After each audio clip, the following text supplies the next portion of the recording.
My name is Corntey Ross. My position is production manager, and I've been with OptiPro for 15 years.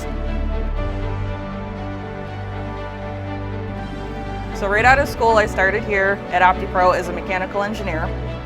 Really liked the design aspect of it, and as the company started growing, the opportunity at OptiPro to start learning more on the production side of things. So supply chain, how parts get purchased, timing, machine shop, how parts get made, the design of those specific parts, things like that, and the build, how parts go together, why they go together, what makes them go together better, things like that. So I started becoming way more interested in the production side of things and had an opportunity to be able to shift over into that arena and have been helping grow that side of the business ever since.